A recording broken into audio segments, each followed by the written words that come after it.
আমি এখন আছি এক অবসরপ্রাপ্ত সেনা সদস্য এনজাল ভাইয়ের বাড়ি। ওয়ালাইকুম আসসালাম। উনি একজন সফল খামারিও বটে। কে বলছেন? আসলে সেনাবাহিনীর চাকরি শেষ হওয়ার পরে বাড়ি ভাড়া আসছে আর কি, মানুষ দিক বিদিক ছুটাছুটি করে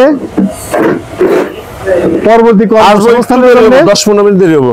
এই ভাই বসেন তাহলে। উনি মেধা বুদ্ধি খাটায়া গড়ে তুলেছে সামনে আসতেছি। গরুর খামার, হাঁস মুরগি কবুতর, পুকুর।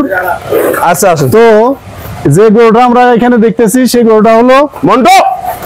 এলাকায় মাংস সমিতি নামে সমিতি করি বা করে সারা বছর টাকা জমায়া এই ঈদের আগে কিছু টাকা জমায়া গরু কিনে সবাই মাংস ভাগ করে খায়।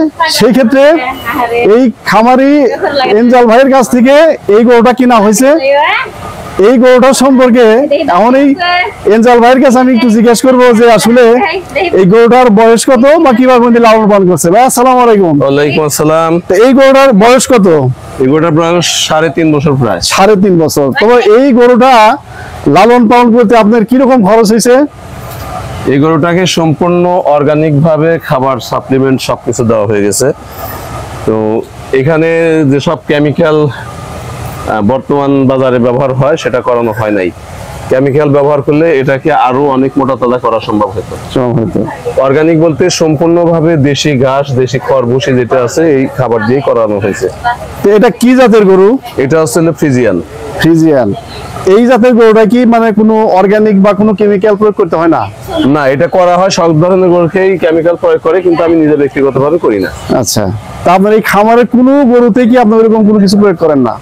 না, আমি খামারে কখনোই যেগুলো অবৈধ কিছু কেমিক্যাল আছে এগুলো আমি কখনোই ব্যবহার করি না। শুধুমাত্র যেগুলো নিয়মিত ভিটামিন আছে, নিউট্রিশন আছে, আমরা এগুলোই ব্যবহার। আসলে এই গরুটা যে এতদিন ধরে আপনি লালন পালন করছেন তাতে কিরকম লাভ আপনি পাইলেন? এই গরুটা আমার লস হবে না, যেহেতু আমার বাড়ির বাচ্চা, তাই আমার লস হবে না। কিন্তু বাজার মূল্য বা স্বাভাবিক অবস্থায় যদি থাকতো তাহলে আমি আরো অনেক বেশি দামে বিক্রি করতে পারতাম। আসলে আমরা গ্রামেও ইচ্ছা করলে সদিচ্ছা যদি আমাদের থাকে আমরা কোনো না কোনো কাজ করতে পারি, হয় গরুর খামার, ছাগল ভেড়ার খামার হতে পারে। তবে আমি এই ভাইয়ের কাছে জিজ্ঞেস করবো যারা আসলে বেকার আছি, আমরা বেকার ঘোরাঘুরি করি, তাদের উদ্দেশ্যে আপনি কিছু বলবেন।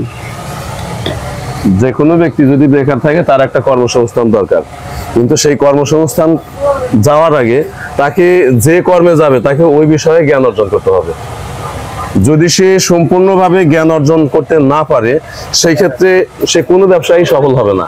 সে যদি ফার্মিং সেক্টরে আসে তাকে কাজ শিখতে হবে, কাজ বুঝতে হবে। তবে আপনি যে এই গরু ফার্মটা করছেন, এই গরু ফার্মের পাশাপাশি আপনি একটা প্রশিক্ষণও নিয়েছেন এই পশু চিকিৎসকের উপরে, তো সেটা সম্পর্কে আপনি একটু বলেন।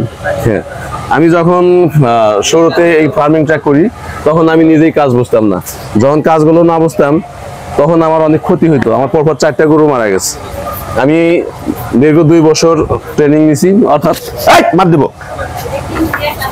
দীর্ঘ 2 বছর আমি এইটার উপর ডিপ্লোমা করছি। ডিপ্লোমা শেষ করে এখন আমি কাজ করি, তাতে আল্লাহর রহমত আমার কোনো প্রকার ক্ষতি বা কোনো সমস্যার সম্মুখীন আমি হই না।